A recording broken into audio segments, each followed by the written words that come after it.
5, 4, 3, 2. Hello, everyone, and good evening if you're watching from the Philippines. Good evening and good morning if you're in the US. Wherever you are watching right now, magandang buhay sa inyo lahat dyan. I'm your host for today. I'm Hearty Queen Tamayo. And today we're streaming live on Facebook and under Systems to Scale Masterclass. We're also streaming live sa Hearty Queen Tamayo Facebook page and on YouTube. Today, I'm so excited to be interviewing my friend and my accountant who's been working with me for 5 years to help us, navigate the world of business in terms of helping us, uh, yung sa legalities ng business natin and how to register. So, without further ado, let me introduce you to Myla Hernandez. So she's here joining us tonight. Okay, hold on. Right there. So, a bit of a background. Sarili ko yung akin. Okay, ako yata. Okay. So, a bit of a background. Myla and I met sa isang event, May 2000. Hold on one second. Let's see.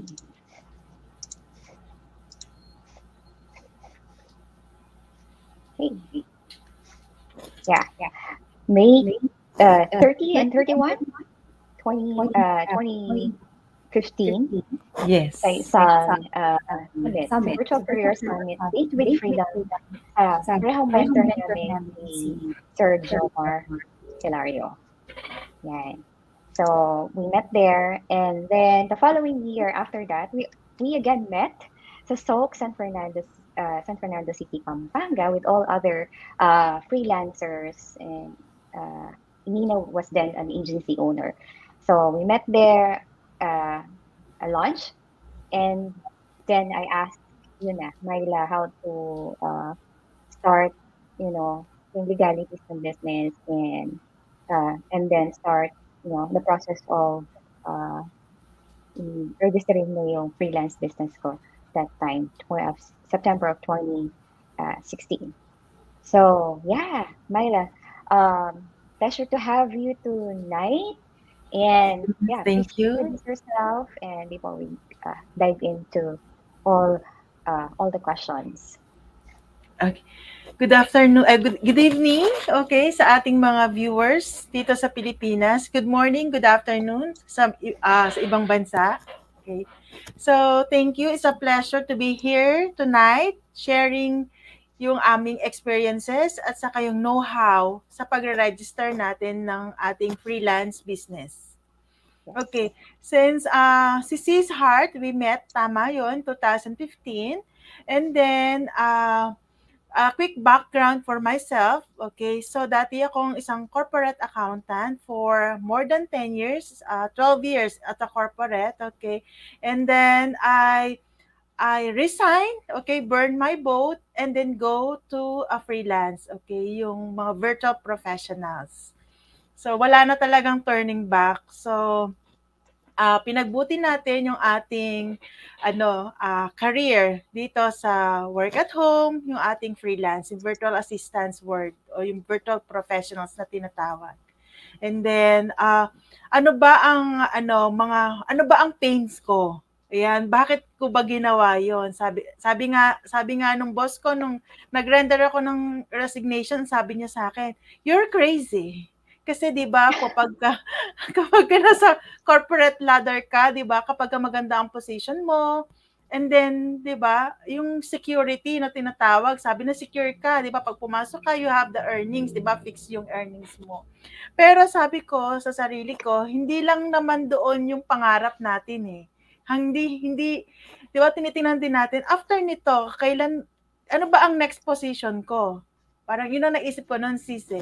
So yung ibig sabihin, kailangan mapalitan ko yung boss ko para makuha ko yung next high position. And then naisip ko din how much she is earning. How much is earning right now.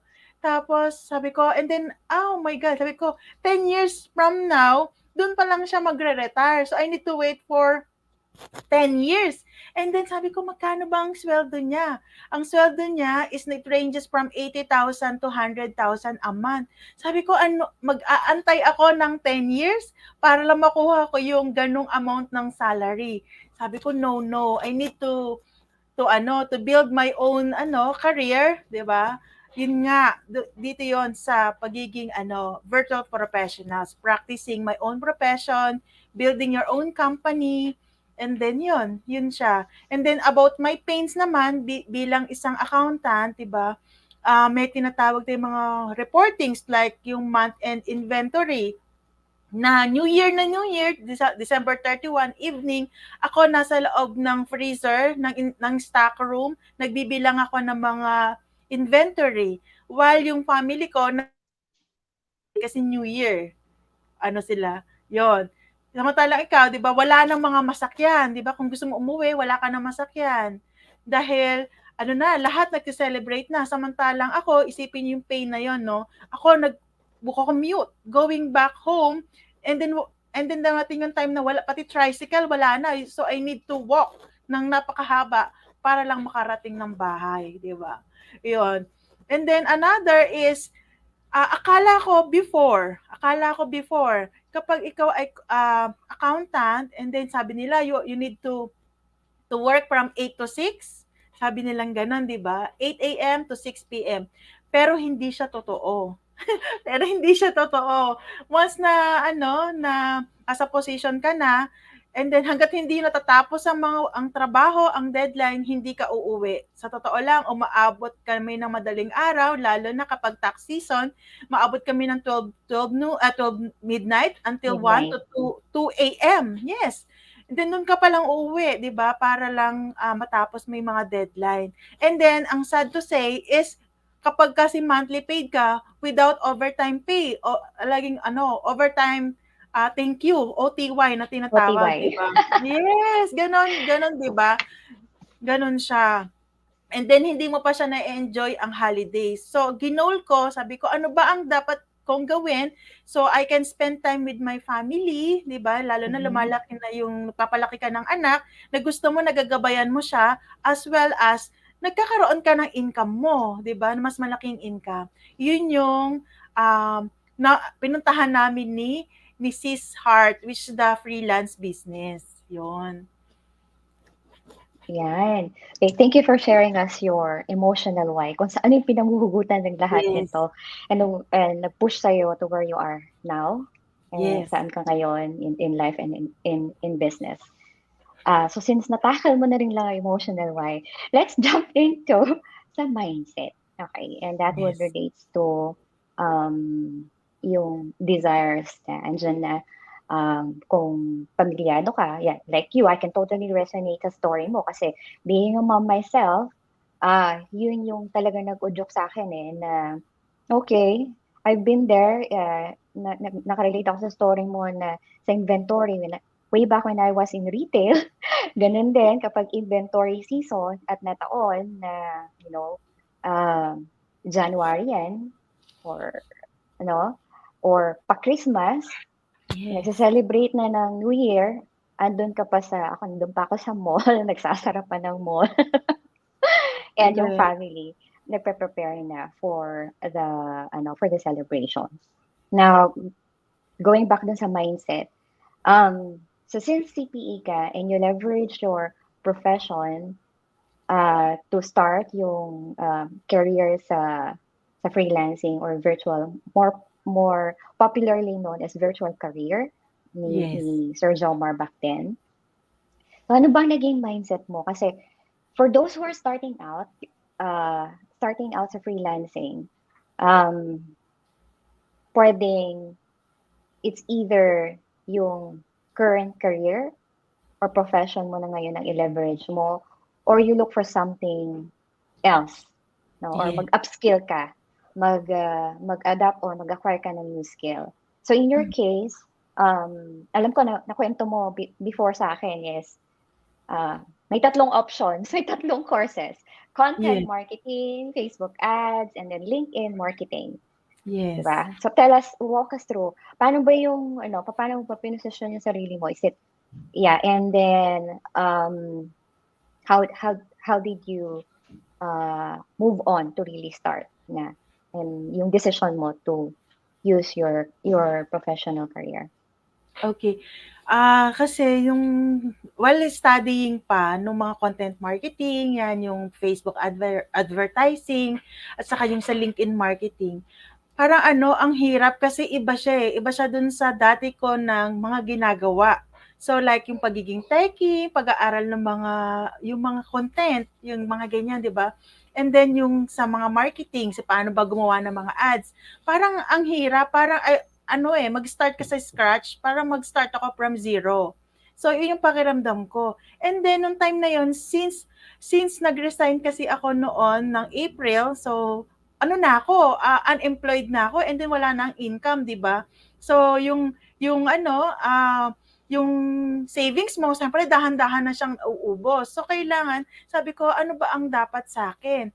So iyon yung turning point ko na I have this knowledge na ito nga yung accounting, bookkeeping, ay sabi ko na lang is pagbutihin ko na dito and learn more about this like magpa-certified ako sa Xero, mag-pro advisor ako sa Quickbooks, mga ganun siya sis. And then aralin yung cloud-based accounting system kasi nung time na yon paumpisa pa lang siya. So not Yeah. hindi lahat is alam pa yung time na yon. So yun ang time na binigay ko sa sarili ko na yun ang i-push ko na mas aralin kasi nandun na ako sa line na yon, hindi na ako mahirapan.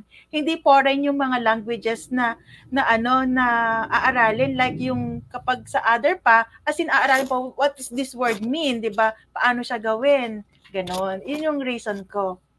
And then, Mhm. starting up a business, 'di ba? Ito yung pag-put up ng ano ng business, ng aking freelance business, okay? Yung aking accounting firm is that naggo-goals kasi ako sis eh. Gusto mo syempre mas malaking income, 'di ba? Mas malaking income, mas marami ka na ano, mas marami ka tumatarget ka ng number of clients. Siyempre, ba't ka tumatarget ng number of clients? Kasi gusto mo mas higher ang income, di ba? And then, syempre, gusto ko din lumalaki ng anak ko, kailangan ko din, syempre, kailangan magkaroon ng bahay, makabili ng Yeah. sasakyan, di ba mga ganon? Mhm. So, yun yung magmo-motivate sa'yo para i-ano mo talaga, yung legality nung business mo is i-push mo. Another is, naisip ko din na kapag hindi legalize yung business mo, sino naman ang magtitiwala sa'yo na other firms na which is, di ba sila is mga legalize yung business nila. Di ba? Mas magtitiwala kasi sila sa mga virtual professionals na kapag naghingi sila ng resibo, I want some receipt ng mga services na na-provide mo sa akin so you can give them, di ba? So, mas ano sila, mas kampante sila, may peace of mind sila, di ba? Na makipag-transact sa atin kaysa sa uh, ano na hindi tayo tawag dito, hindi tayo registered. Okay? And then another is meron din na mga companies na they want yung ano, chine-check nila yung all your legality ng business mo bago sila makipag-transact sa eh paano kung yun na pala yung breakthrough ng career mo? Malaking ano pala siya, gig. So nawala yung opportunity, 'di ba? Yun siya sis. Okay. So na-touch po yung sa local client and ang mindset kasi since, freelancing work 'to or, mga clients is international naman. Ano naman ang Yes. mindset ng, of course I can speak for myself, pero Yes. for you na, ikaw ay nagpo-process ng legality and majority, I'm not sure how many percentage of your clients are mga freelancers, ano man tawag Mga dito, yung mga may international. mga online seller, yung mga may Mm. Shopify stores, ano pa ba, agency, mga digital agencies or service providers. So, walk us through, ano ba yung naging mindset nila, before they went, to you, for help na, okay, so, did you help them, strategize na, okay, uh, para masabing, yes, ready na yung business, for ready ka na at yung business mo, no, to register sa your business, yung legality ng business mo dito sa Pilipinas. So, here are yung mga criteria. Meron bang mga ganon? Yes, unang-una one of Na, the, yung kasi nasasabi mo yung possible. income goal. Okay, Yes, nasabi mo yung yes. income goal. So, that's number one. Okay. Pangalawa, kasi yung sa finances nila. Okay, nagkaroon sila ng problem sa finances nila wherein I am myself na experience ko din yon. Kapag ka malaki na kasi yung remittance mo from the outside the Philippines, kasi 'di ba tayo mga foreign clients, right? So ang Mm-hmm. nangyari, na experience ko din na ma-frozen yung bank account ko. So naka-frozen siya, I cannot withdraw. As in, pati yung mga remittance ko abroad, ni-reject ng bank. So I need to to give them proof na ano, na legal ka, na legal yung activity mo online. So Mm-hmm. another tool. And then also na-experience din 'yon ng mga freelance client ko na ano, mga online sellers sa hindi nila ma-withdraw because kapag hindi sila registered. As well as ganun din po yung other ano, yung mga gumagawa na yung mga virtual assistants natin, like yung mga yung meron mga ano, mga Facebook marketing, yung mga ganon, at mga mga social media manager, yan. Yun din yung mga naging problem nila. Yung documentation kasi ng kanilang finances. Mm-hmm. One of the reason yon, yung kanilang credit standing. And then wala kasi din sila na proof of, 'di ba, yung hindi sila employed eh.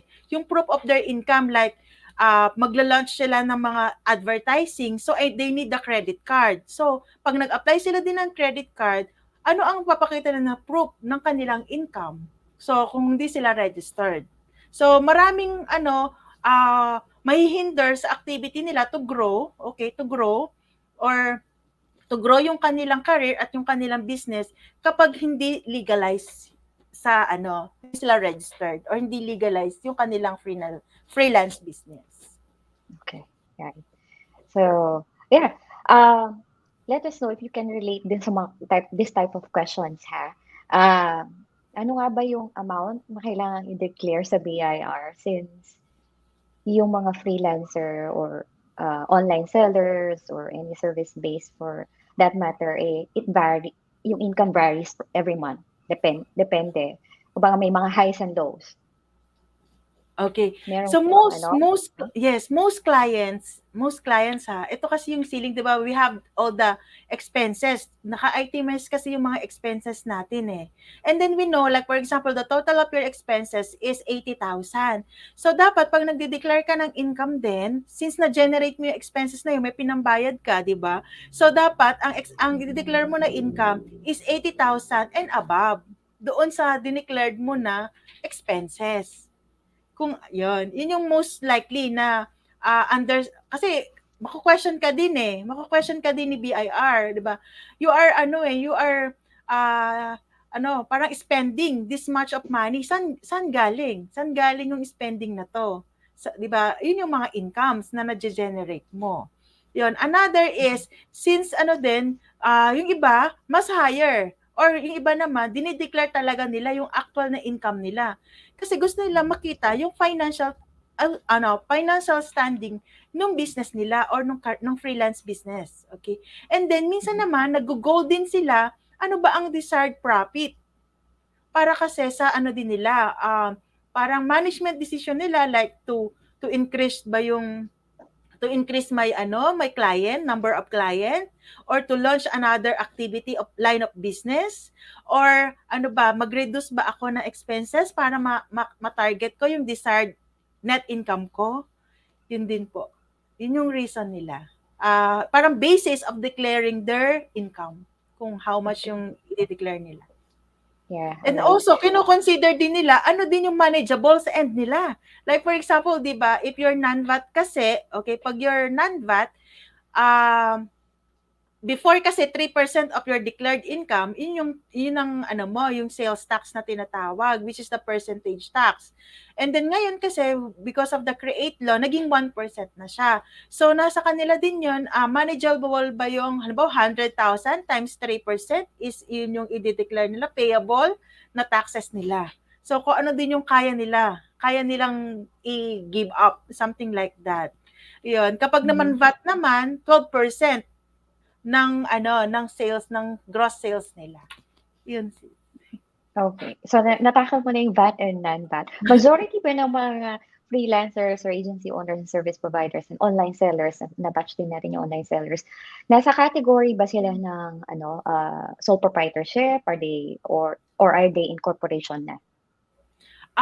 When they're Kapagka starting out. when they're starting out, ano lang, sole prop lang. Pero nung Mhm. nag-ano na sila, nung na-reach na nila yung 3 million income, 3 million income nila and above, okay, 3 million income above for a 1 year, kasi they opt to, bigla na lang sila kasing opt to VAT, magiging VAT company na sila. And then yung time na yon, and then they want to to do more, 'di ba? Yun yung time na naging corporation na sila. Wow. Right. So that's one thing na kailangan no? Depende sa uh, income or revenue goal mo as a business owner talaga, right? So there's one question here. Same template ba ng payment of tax processing ng freelancers versus sa doctors, architects, accountants, etc. Yes, pare-pareho lang yun, sis. 17 Mhm. 17,000, 1700. Kaya lang it Yep. varies lang kung 1701A, 1701, or yung yun siya. Kapagka compensation 1700, kapagka mixed income earner yung 1701. So it You, uh, it yes, it varies. falls, yes, it varies. Okay. So dun papasok ikaw, no? Yes. So sa mixed income, sa aspect ng mixed income, so for example, yung freelancer side gig pa lang niya, side hustle pa lang niya yung pag-freelance. So whatever services yung pinoprovide niya as a freelancer. And then meron pa siyang full-time, nasa corporate job pa siya. So hindi pa siya uh, nagre-retire sa employment. Yan. Yes. So, nagpo-fall sila sa Sa 1701 or mix sa mixed income?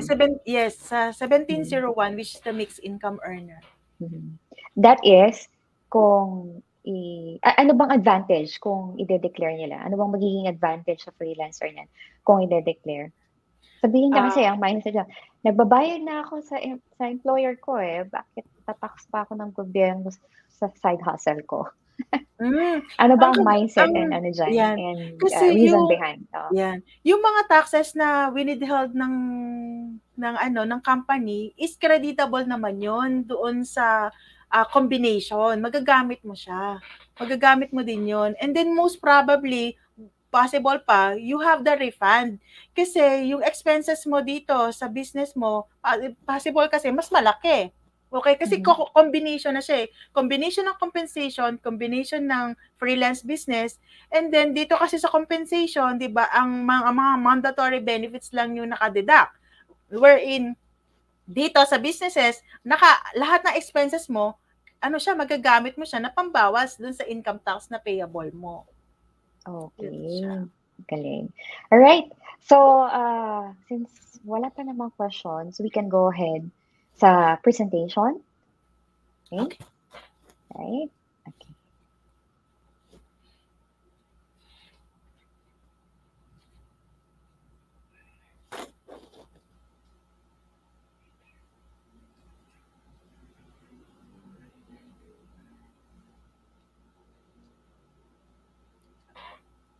Okay. Okay, this is the business registration process for startups sa ating mga freelancers, agency owners, and online businesses.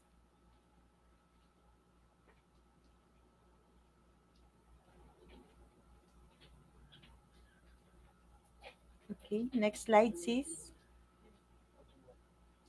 So, we're going to tackle about ano ba ang business registration, steps to business registration, like yung sa DTI, if you are individual, yung mga freelancers, yung mga professionals, yung uh, mga sole proprietors, and then SEC, ito naman if you want to form a partnership or corporation, yung BIR, barangay, municipal, and then at the end ng aking presentation, they can, we will answer the question and answer. So, bakit nga ba kailangan natin magpa-register? So, registration ng ating businesses is really required by the law. Like, by registering a company, you ensure that no one else can operate a company with the same structure. Setting up a business includes several processes and requirements, one of which is business registration. Para lang tong example natin, di ba, pag tayo ay nanganak, they want us pangalanan. Di ba, nire-register natin ang ating anak sa NSO para magkaroon siya ng birth certificate. Parang gano'n din po yung scenario para ma-legalize, para makilala, 'di ba, yung anak natin na which is newly born, 'di ba? So gano'n din yung ating business. So para natin siya na parang siyang pinanganak, kailangan mo siyang pangalanan, kailangan mo siyang i-legalize, i-document yung yung ano mo, yung business mo. Next slide, please. So ano ba ang importance kung bakit kailangan nating magpa-register ng business? So registration of a business is essential because it provides many benefits like protecting your business and securing your rights against third parties.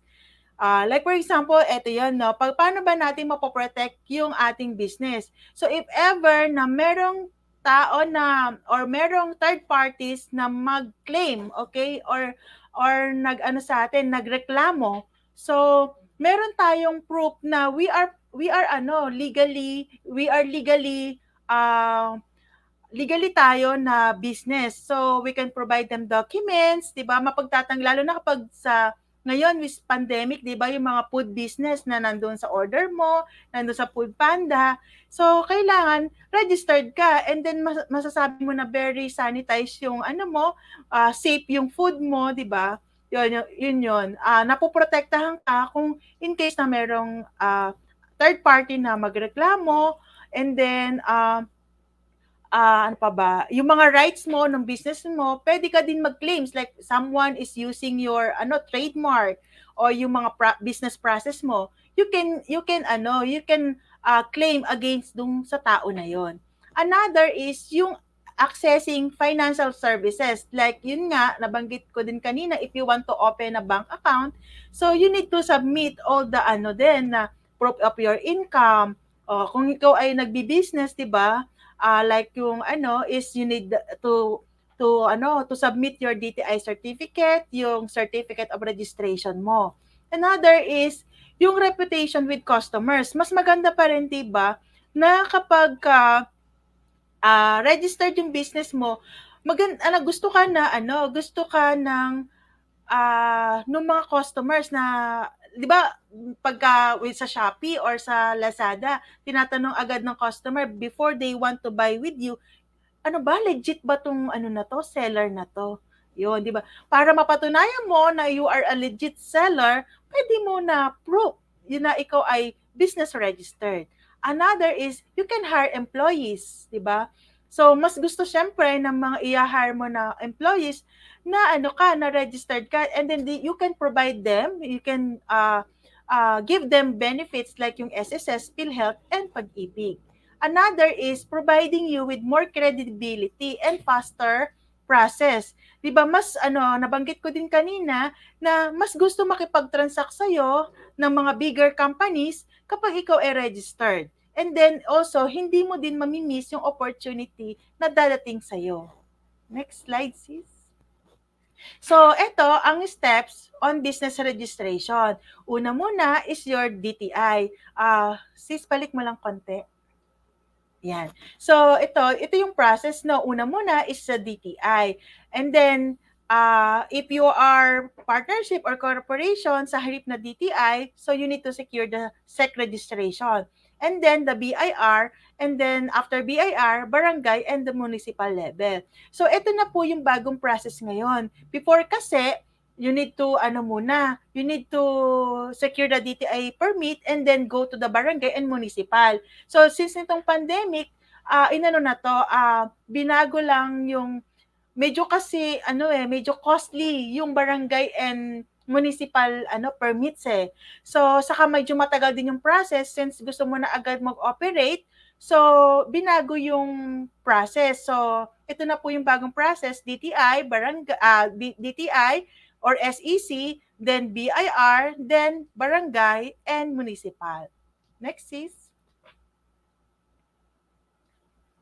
Okay, ano nga ba yung DTI? So, DTI registration is a name has a lot of weight in the corporate world because your company's name is a branding. So kaya tayo kumukuha ng DTI registration. Hindi po ibig sabihin na kapag DTI registered na tayo is tapos na po, natatapos na doon. Hindi po, ang kinuha lang po natin is the name ng company natin. Pero hindi pa po ito ang magbibigay sa atin ng permit to operate at di pa rin po ito yung uh, uh, part na we are legally na mag-operate yung business natin. It is thus the name kasi branding ng company natin. Lalo na kasi may mga persons or individuals kasi na ayaw nila na yung name nila yung nasa resibo o yung name nila yung nasa COR o sa Certificate of Registration nila. Mas gusto nila is the company name, merong branding, may name. Like for example, sa akin, 'di ba? Sa halip na Myla Hernandez ang nakalagay, so ang nakalagay doon is MBH Online Accounting and Business Solutions. So, there are three ways to registering with the DTI. Ito yung purely over-the-counter, and then another is online filing, and then the third is hybrid. Ito yung combination ng over-the-counter and online. So, it just want to take note lang din po na yung registration fees, it also depends on the territorial jurisdiction covered by nung application. So let's discuss on ito yung mga fees. Like kapag barangay level yung kinuha mo, it is worth 200 pesos. Pag city and municipality, 500. Kapag regional, ito yung 1,000. And then kapag national level, ito yung 2,000 pesos.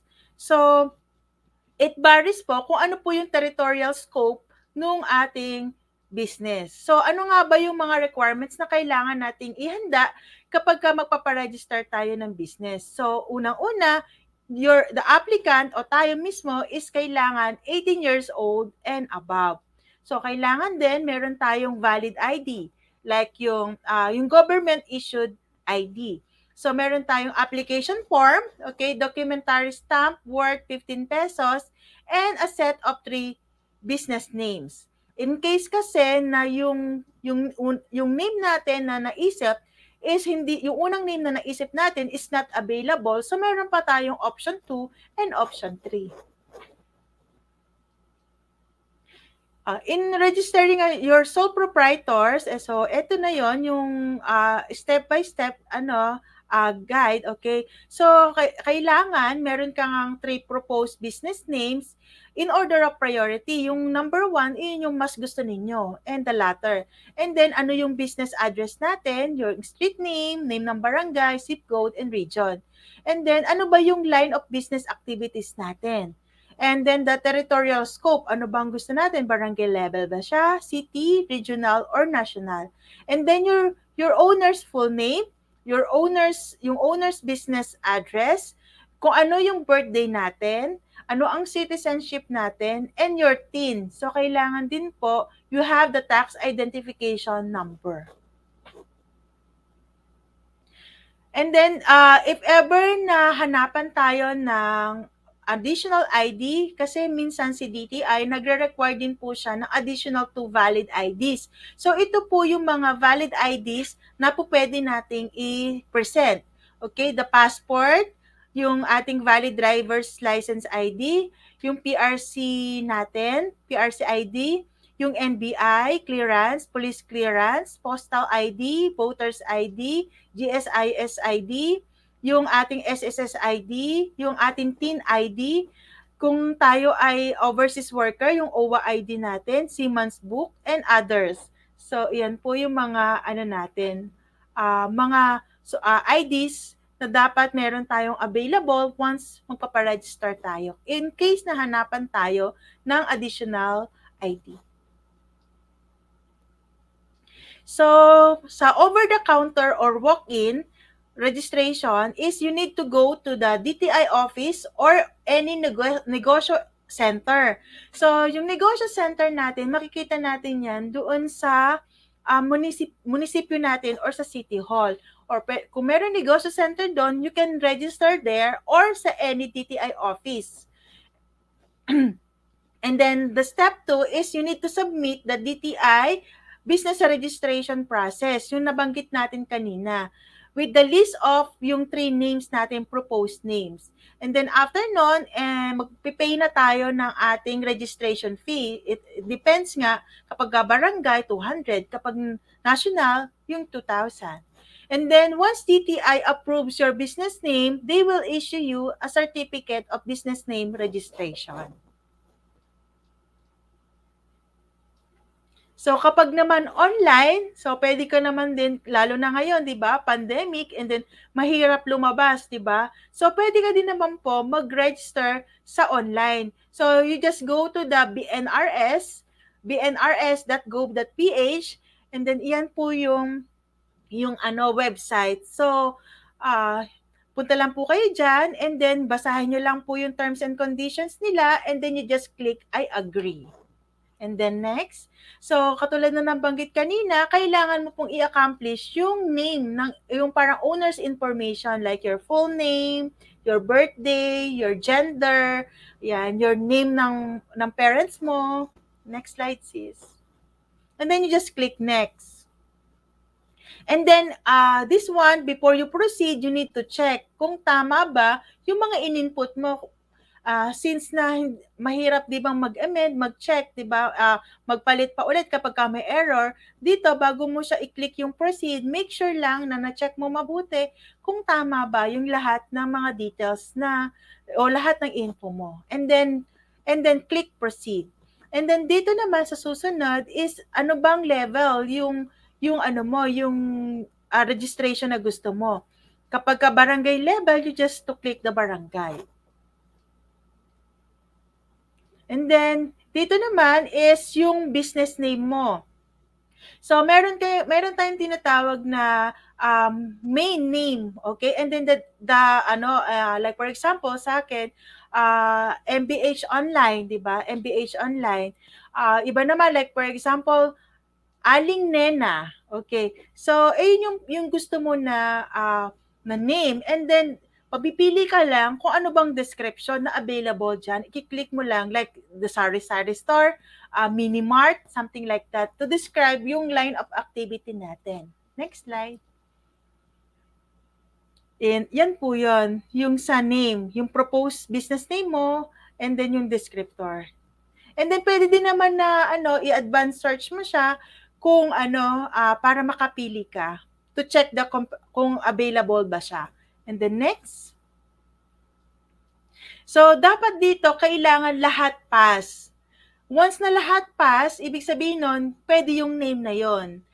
Kapag may isang mali, pag mayroong isang failed, hindi siya pwede mag-proceed. So like for example, yung name na napili mo is meron na siyang trademark or IPO na naka-register doon. So hindi mo na siya magigamit, and then you need to change. And then syempre, kailangan pagka yung name mo is deceiving, and then may mga tawag dito, hindi siya, like for example, yung may mga parang deceiving your name or parang hindi maganda, so failed siya, so you need to check ulit yung kailangan kasi is lahat pass, okay? And then next, ayan, since pass na siya, ipapacheck sa'yo, ipapakonfirm yung details mo, and then they will give you reference code na ipapadala sa email address na nilagay mo doon sa application mo. And then next, ayan, so dun sa code na papadala natin, you need to fill out yung business, once na yung email na yung papadala sa'yo na yung code. And then the next is, you need to fill out yung details naman ng company mo. Yung address, okay, so the complete address, street name, the barangay name, and even the zip code.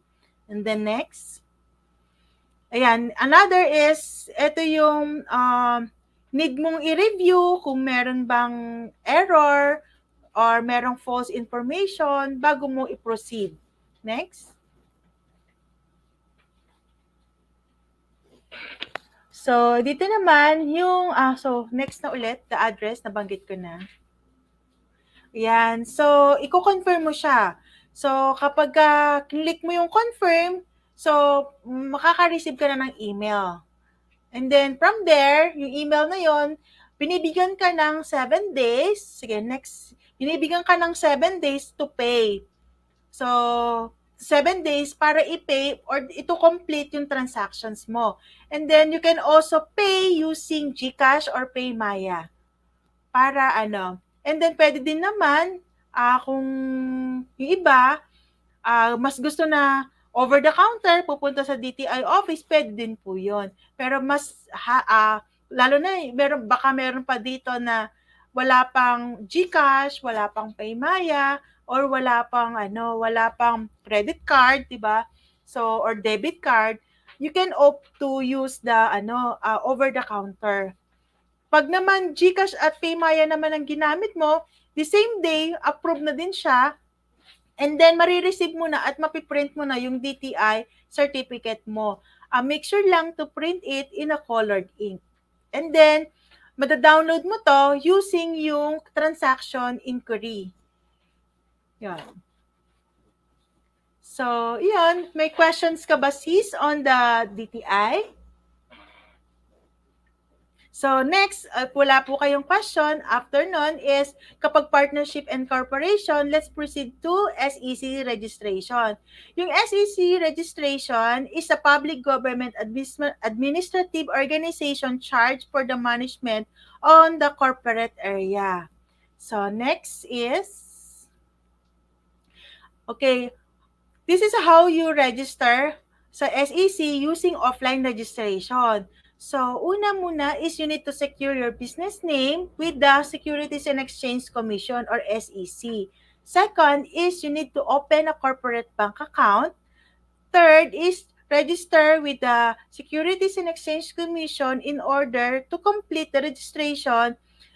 Set of documents will be required to submit. Ano-ano ba yung mga requirements na yon or documents na yon na you need to submit? One is name of registration, name reservation, and payment form. Notarized articles of incorporation and bylaws, treasurer's affidavit, bank certificate of deposit for proof of inward remittance, yung binayad natin, duly accomplished SEC Form F100 if yung corporations is 40% or more is foreign. Foreign siya. Next. Step number 4, okay, register with the BIR. And then step number 5, register to PhilHealth, SSS, and Pag-ibig. And step number 6, obtain a mayor's permit and business permit. And then, mamaya i-discuss natin further yung mga yan. Next step. Paano naman yung online registration? So, sa online registration naman, you just go to sa SEC website by crs.sec.gov.ph. And then dito, you need to fill out yung articles of incorporation natin. So, ilalagay lang dito sa articles of incorporation, ilalagay natin ano yung name ng company natin, okay, ano yung trade name natin, sino ang mga incorporators, directors, their name, address, how much the capitalization natin, and how much they pay. Yung bylaws naman, ito naman yung rules o yung laws governing sa sa pag-operate ng business natin, like ano ba yung kailan ba ang stockholders meeting, sino ba ang president, sino ang corporate secretary, sino ang treasurer, and at saka yung mga laws na governing paano tayo mag-ooperate ng ating partnership and corporation. Step number 3, after nating ma-fill out is magsasubmit natin ito through uploading yung documents for internal processing and evaluation. And then after nun, issuance of deficiencies yung mga sinubmit natin. And then, kung merong kailangang ipa-amend or ipabago, si SEC. And then, we need to re-upload again for processing. Next. Ayan. And then, pagka na-approve na siya, step number 5 is assessment of filing fees. Bibigyan ka niya ng order of payment. Dito nakalagay how much you should pay. And then step number 6, online payment of fees. Pwede kang you can pay using GCash, you can pay using Paymaya, or dun sa Land Bank accredited Land Bank online banking. And then after nun, you need to check the status of your registration doon sa crsquery.sec.gov.ph kung bang okay na siya. After nun kasi, you will submit your documents doon sa napili mo na SEC na malapit sa lugar mo. If like for example, sa main, sa PICC, kapag naman dito ka sa malapit sa malapit ka sa Pampanga, or Bataan, pwede ka naman pumunta dun sa Tarlac office. Yun po siya. Next.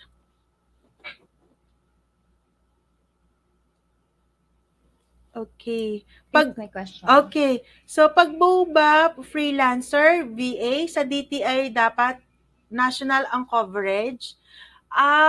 Yung ating sa DTI registration is territorial ito. It doesn't mean na kapag barangay level lang yung kinuha mo, within barangay lang yung pwede kang makipag-transact. No, you can transact anywhere dito sa Pilipinas at pwede din sa international. Ang magiging problem mo lang dito kapag barangay level, doon ka lang pwedeng mag-put up ng office. So hindi ka pwedeng mag-put up ng other offices like sa Manila or ng mga branches anywhere. Kasi nga barangay level lang yung nakuha mo. Pero pag national level, ang nakuha mo, anywhere dito sa Philippines, you can put up a branches or office. Okay, we have another question ba? Okay, so natapos na natin yung DTI registration process para dito sa ating mga sole proprietors and SEC registration process. Take note lang pala, in addition dun sa nabanggit ko sa SEC registration, once na approve na siya and then i-submit mo na yung mga documents mo sa SEC, after nun, you will email you kung kailan mo ipipick upin yung iyong SEC certificate. Or nung sa pagpunta mo na, you opt to buy na yung stock and transfer book. Para pag pick up mo ng documents, is either pag sapin mo ng docs, you can buy, or kung kailan mo siya, pagbalik mo to submit to pick up your SEC certificate. And you also have two options sa pag-pick up sa pagkuha ng SEC certificate. Is either pupunta ka mismo doon sa office, sa SEC office, para pick upin, or pwede din naman sa pag-submit mo ng documents mo, bumili ka na ng courier, yung parang papalik sa'yo yung courier, and then i-deliver na lang yung SEC certificate mo sa bahay mo. So, after nun, BIR registration.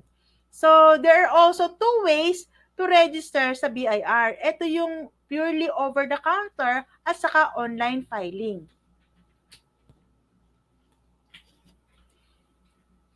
So, BIR registration, you need to, step number 1, kapag ikaw ay sole proprietors, you need to fill up BIR form 1905 completely. Ito yung name mo, address, yung your parents' name, gano'n. Kung may spouse ka, your business details, yung name ng company mo or yung business na itatayo mo, and then the business address. You need to fill out it completely and submit together with the DTI certificate, yung DTI certificate mo, or kung sakali na nagpa-accredit ka din for BMBE, isama mo na din po siya. And the third step is you need to pay for the registration fee, which is 500 pesos, and 30 pesos naman for the loose stamp o yung tinatawag na documentary stamp tax na dinidikit doon sa certificate of registration mo.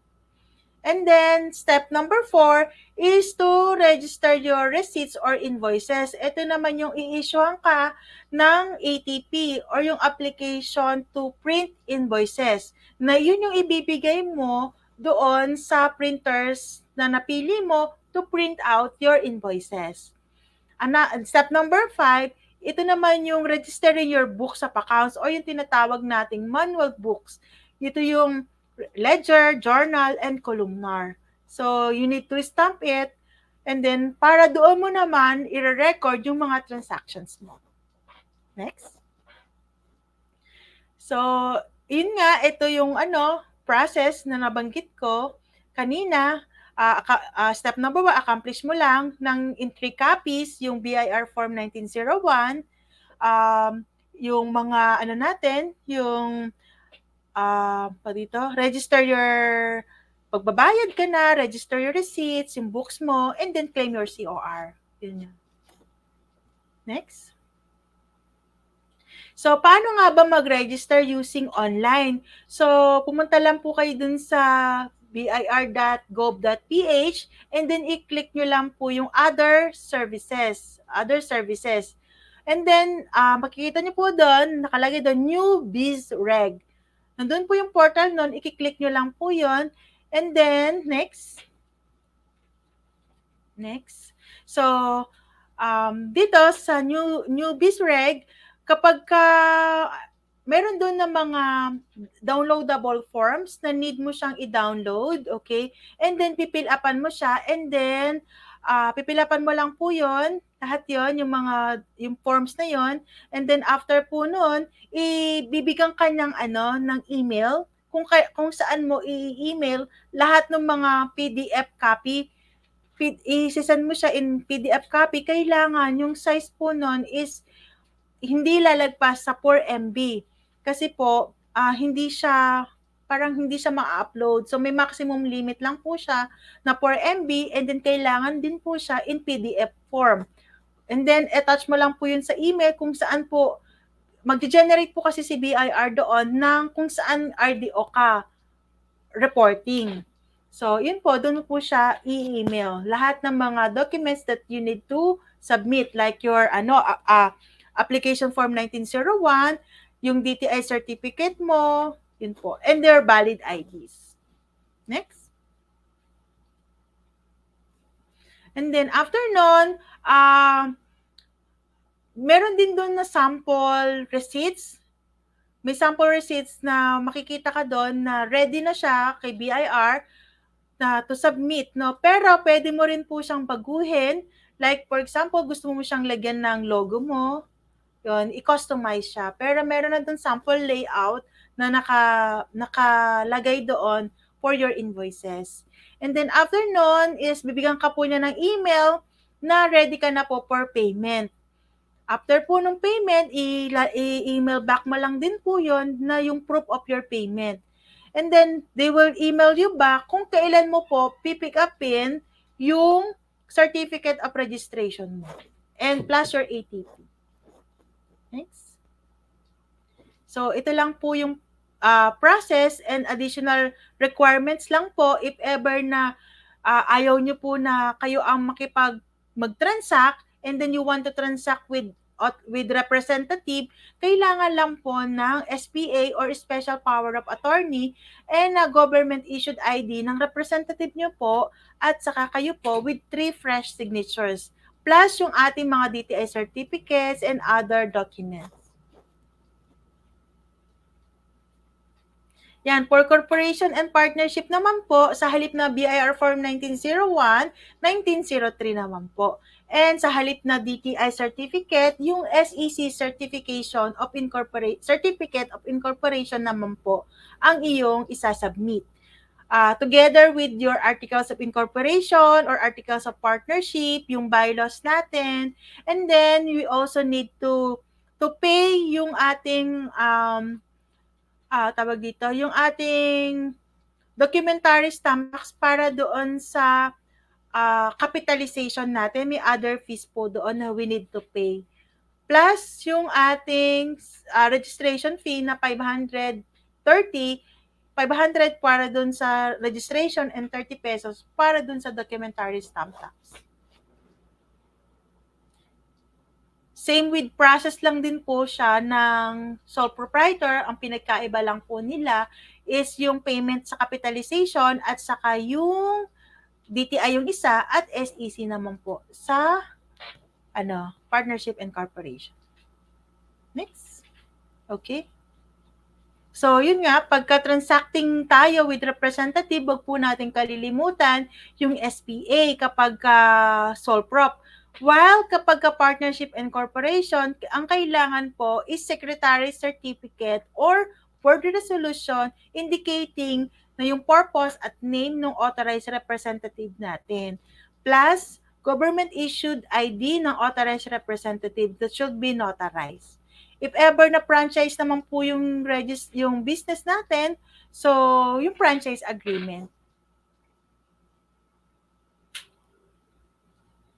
Okay. For cooperatives and associations, same lang din po siya. BIR Form 1903 din. And then, this one, ang kailangan natin na documents is yung from the CDA. Okay, CDA natin, yung Certificate of Cooperation. Yan. Next is. Same lang din po yung additional requirement if by representative, board resolution din at secretary certificate and your valid ID.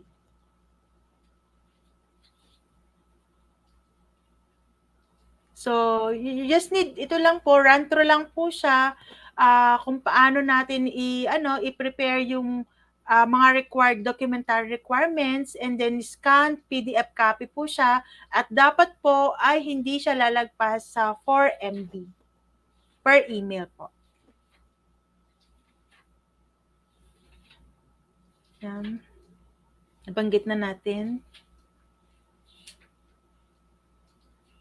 Yan, mga additional requirements if ever na by branch, facility or by branch siya or facility po yung ating i-register. So yung mga franchise documents natin, yung mga franchise agreement, memorandum of agreement kapag po joint venture or branch, yung certificate of authority kapag po BMBE. Tapos meron din pong proof of registration kapag po mag-ooperate tayo sa loob ng zone, PESA, ganon, yung mga SBMA, ganon po. So, next step is yung determination ng filing at saka payment responsibilities. Dito po, meron pong paano siya? Meron pong downloadable forms po doon na kailangan po nating sagutan. Questionnaire po siya like, you are renting ba? You are earning sa tingin mo ba, you are earning 3 millions and above? And then doon po natin ma-determine ano po yung mga kailangan nating i-file at saka yung mga payment responsibilities natin by answering those questions. Next. Yan, may question tayo. Need pa po ba magpalipat ng RDO ng TIN? Nasa QC RDO yung TIN. Noon, employee pa. Tapos, lumipat sa Batangas, working at home. Need pa po ba ilipat sa Batangas RDO yung TIN? If yes, pwede rin po ba itong gawin online? Ito ay good news actually sa ating mga employee na nasa lumang RDO. Before kasi kailangan mo pang magpa-transfer RDO and then kailangan mo talagang pumunta sa mismong old RDO mo to transfer your TIN from your old RDO to new RDO. Pero po ngayon nagkaroon po ng memo ang mga BIR na hindi na po kailangang ipa-transfer yung TIN natin na kung ang status natin ay employee, diretso na po tayo sa pag-register ng ating business sa RDO wherein located po yung ating business. Next. Okay, so we need to pay for the registration fee. Para-pareho lang po siya, whether sole prop, partnership, corporation, 530 po. Next. So, where to submit after nating mag-pay ng mga necessary payments, 'di ba?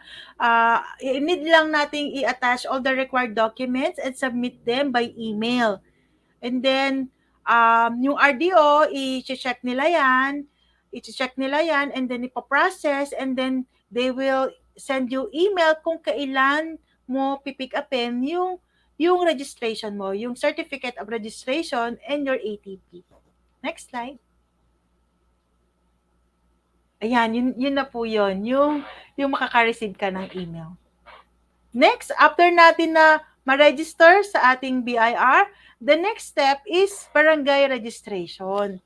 So, barangay business clearance or barangay permit, yun ang tawag po sa license or report required in order to have your legal permit to operate in the Philippines. This authentication is likewise required while re-establishing your lapsed mayor's permit or business license, changing another business area, and changing another business name. Kapag po kasi may changes dun sa business name natin, business or location natin, we need to get barangay business permit or barangay business clearance. Yan, para makapag legally operate tayo doon sa barangay natin. So ano nga ba yung mga requirements for a company para sa barangay clearance? So kapag tayo ay sole proprietor, we need to submit the DTI certificate natin. Kapag corporation and partnership, ito yung Securities and Exchange Commission Certificate of Incorporation or Partnership. Kapag renting po tayo, we need to submit the contract of lease. Pero itong step number 3 at step number 4 po, may mga barangay po na optional lang po ito. Optional lang po ito. Tung option 3 at option 4. Pero dito sa option 4, kapag po kasi tayo ay located sa subdivision, sa villages, or condominiums, we need to secure first tong Certificate of Homeowners Association. Bakit po? Na pumapayag po na yung subdivision na kayo po ay mag-conduct ng business sa loob po. Na gawin niyo pong business address yung bahay niyo po diyan sa loob ng subdivision. And then may ano din po to process, like may posting pa po siya dito sa barangay na lahat po ay walang tumututol na kayo ay mag-conduct ng business. And then bibigyan niya po kayo ng board resolution ng barangay na walang tumututol at payag po ang barangay na kayo ay mag-conduct ng business. Next. So, ano nga ba ang mga documents? So, yun nga nabanggit natin, DTI business name, business name registration, SEC, yung contract of lease, at saka yung land title kapag tayo naman yung owner or tax declaration. So, meron tayong two ways to register sa barangay permit. Ito po yung offline and online. So, offline lang po, you need to prepare your business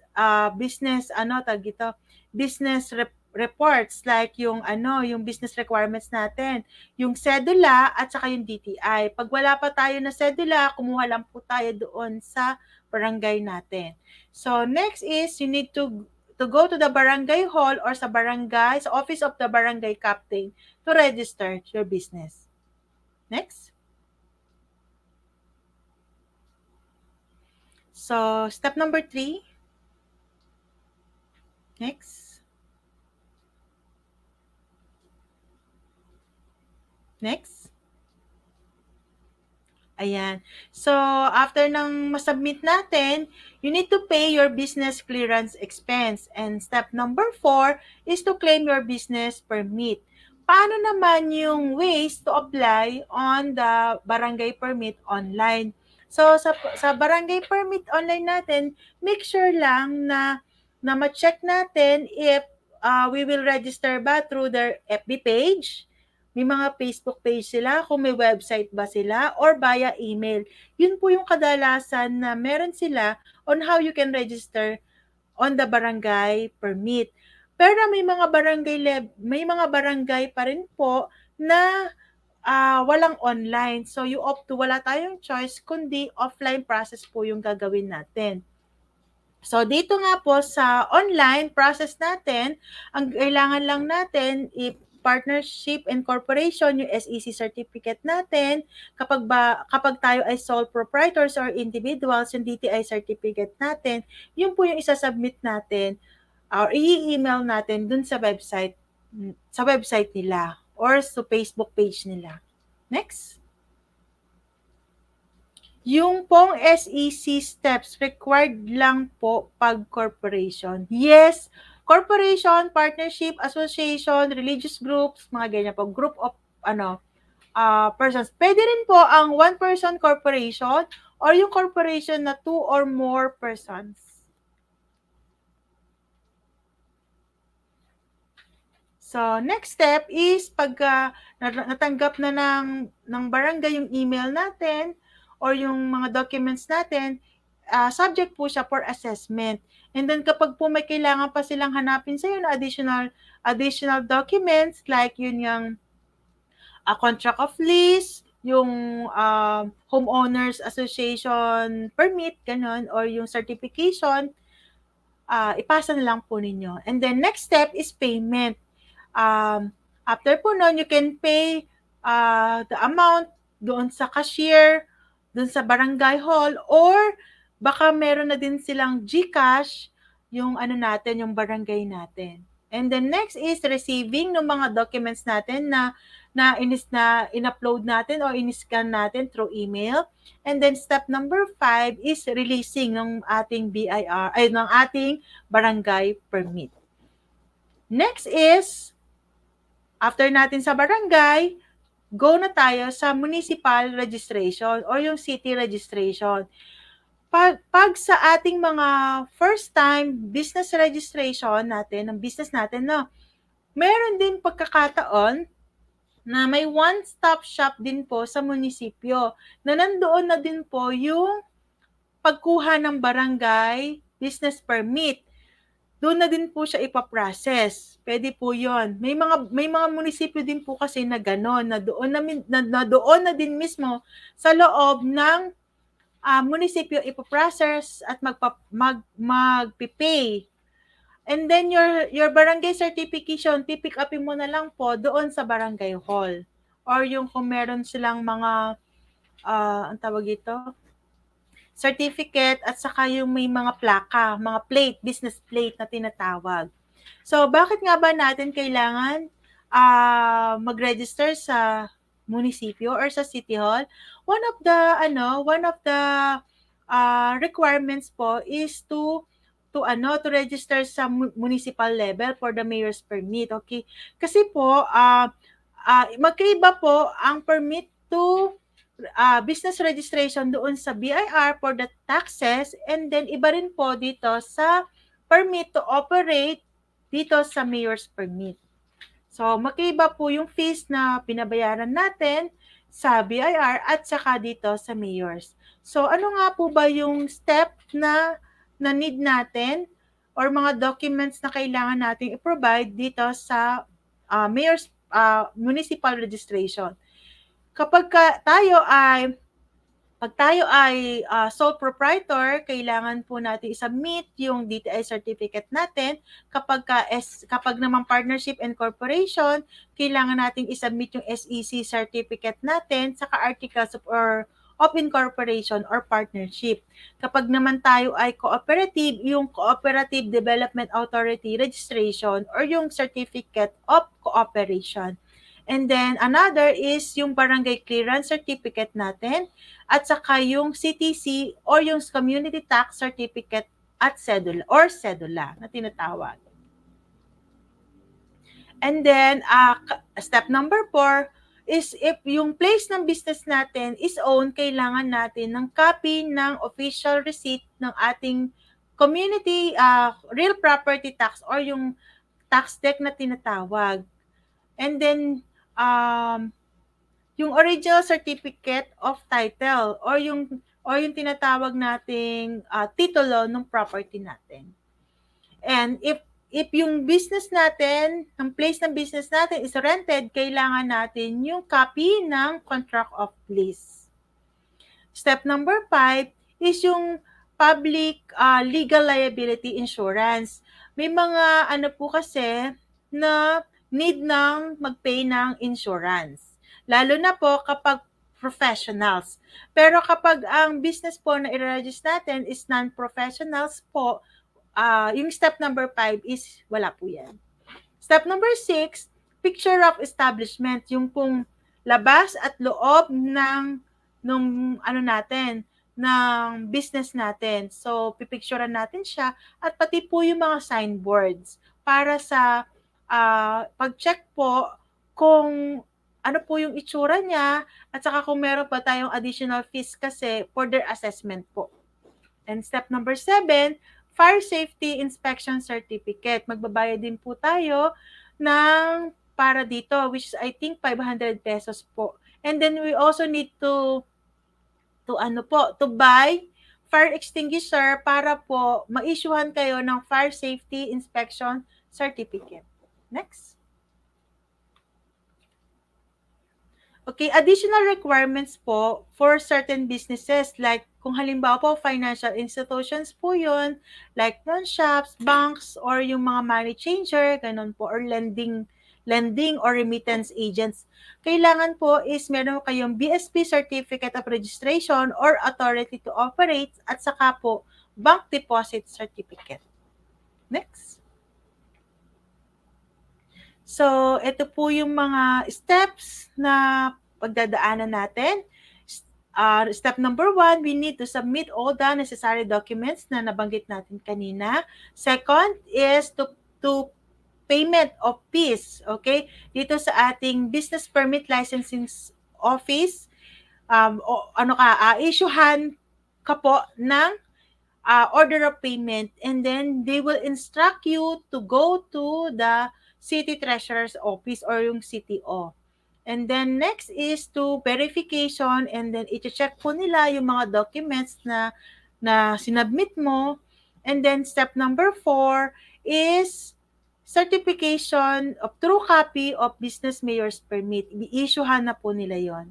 Yung bibigyan ka po ng parang ano lang siya, paper pa po siya. Hindi pa po yun mismo yung mayor's permit natin. So, yung nandun lang po nakalagay, all the fees we pay, yung company name natin, certification po siya. And then, step number 5, ito po yung release na mismo ng mayor's permit natin. May pagkakataon po na hindi po same day yung release ng mayor's permit natin. May mga pagkakataon na babalikan pa po natin siya sa ibang araw. Okay, next.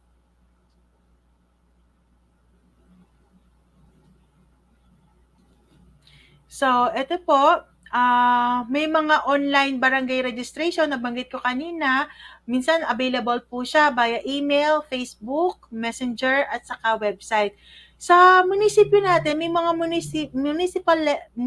munisipyo din po or city na pwede na rin po mag-register via online. Meron na rin po. Same process lang din po ng sa barangay registration. Pwede pong via email, via messenger, Facebook, or website. Okay. May question tayo rito. Bakit taxable ang income ng mga freelancers considering it is technically a foreign income? Okay.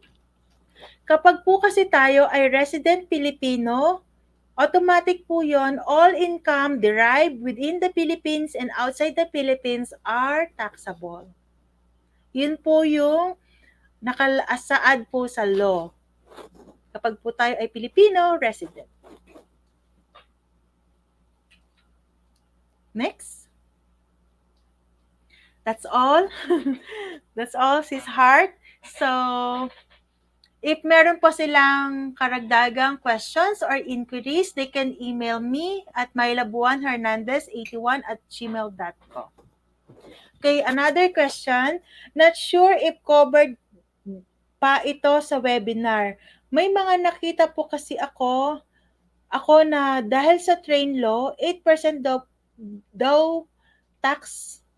Tapos daw po, pag BMB, ano po?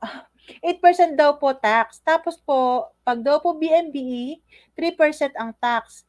Tapos now lang narinig ko sa inyo, merong create law na 1% and tax. So, 1% ang pinaka-best options for non-licensed people. Like, yes, tama po. So, tama po yun. Nung train law po, 8% po talaga yung taxes po. Nung nagkaroon ng create law, naging ano na po siya, 1%. Tama po. Piliin nyo lang po yung yung sa pagpili po yon kung paano po kayo magde-declare, magre-report po nung income natin.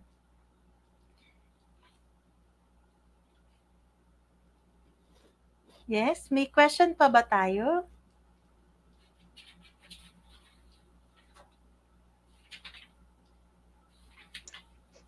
Yan, okay, late. Naririnig ba ako? I'm not sure if I'm muted or not. Naririnig ba ako? Yan, okay. Right, so thank you everyone. I think, yes, here ako, right there. Yes, Sis Myla. Everyone is, I think everyone is okay to, no, to book a call with you. Yes, yes, Consultation, a free consultation call. So, i-drop ko lang yung link dito ng Calendly booking link ni Sis Myla for anyone who's watching us live now or yung nasa team replay. yes, So, yeah. You have a free consultation call kay Myla. 30 minutes to 1 hour to. So, it depends sa need ng business nyo. So, we had, awesome presentation. Thank you, Myla. So, if, like you said, so kung may mga questions sila, they can book a call. We also have yung phone number mo dito, yung email address yes, mo na naka-flash dyan. So, if anyone would like to have a copy of itong presentation kasi nandito yung step-by-step process yes, ni Sis Myla for each government agencies. So, ida-drop ko yan sa Systems to Scale Masterclass group. So, meron kayong copy and save you time, no? Googling kung ano ba ang process ng each government agencies. Right. Okay. So, wala na bang mga last pahabol na question. questions? Okay. So, I think, yes, I think wala na. All right. Sige. So I'll just make a quick announcement for anyone who is watching us tonight or today during the live Ask the Expert uh, interview. So I'll be having a free masterclass on, okay, let's see. I have to flash my screen. Okay. All right. Systems to Scale Masterclass. So this will be happening on October 30th. That's Saturday. And it's going to be online then. So I'm flashing the link to sign up for the masterclass. So it's free.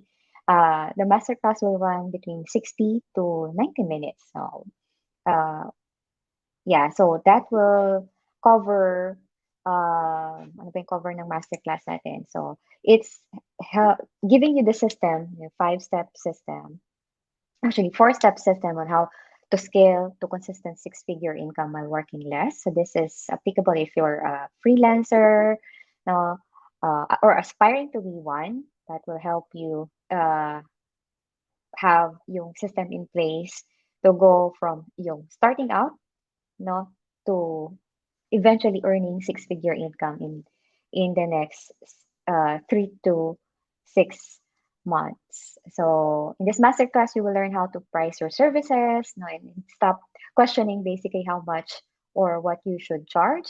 Second, you will this will help you create yung simple, scalable systems that will give you more of your time back and allow you to focus on the things that matter most for you. And third, market yourself as an expert. Kung ano mang service yan, ka magpo-focus and then cut through the noise so that you can attract your ideal clients online.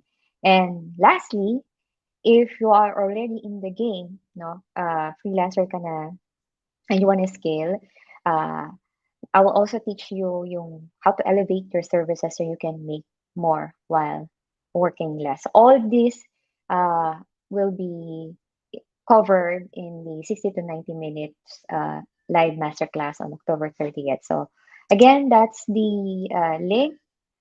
Okay, let's see. Meron pa ba? Wala nang questions?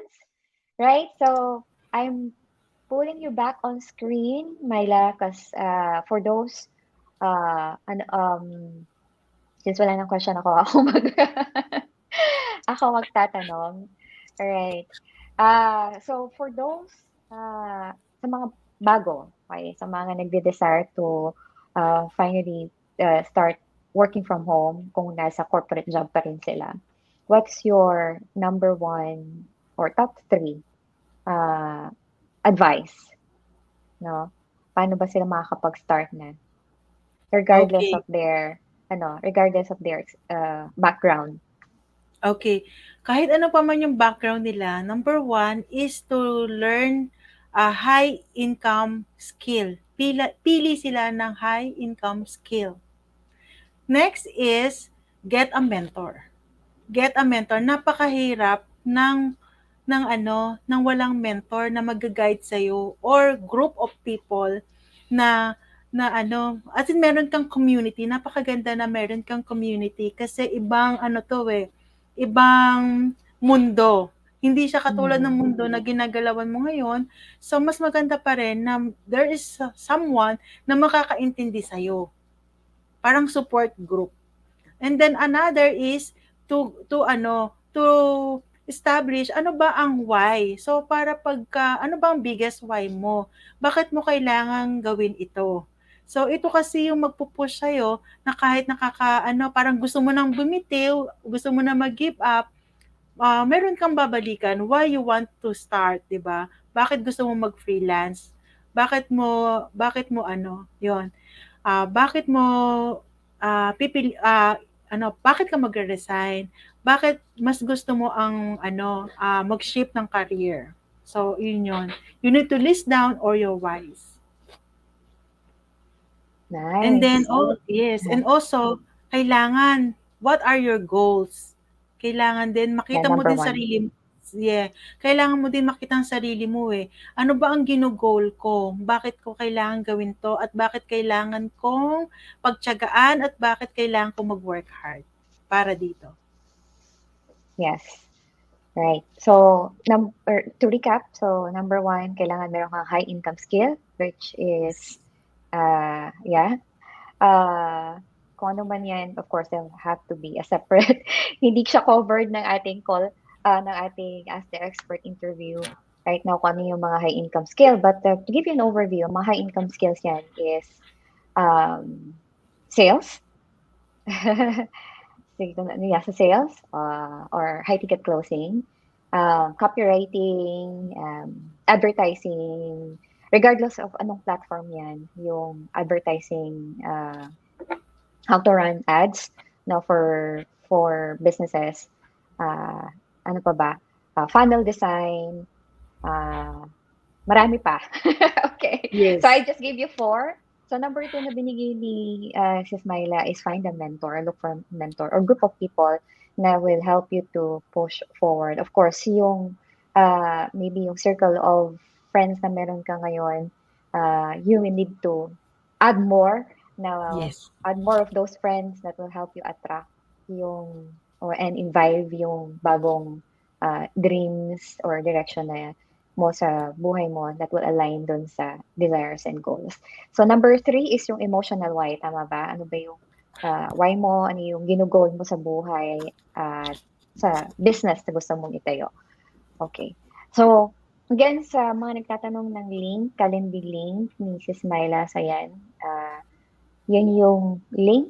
And for the upcoming masterclass, so yan naman yung link, www.scaleupwithsimplicity.com/masterclass. So that's again how to scale to consistent six-figure income while working less. So yan yon.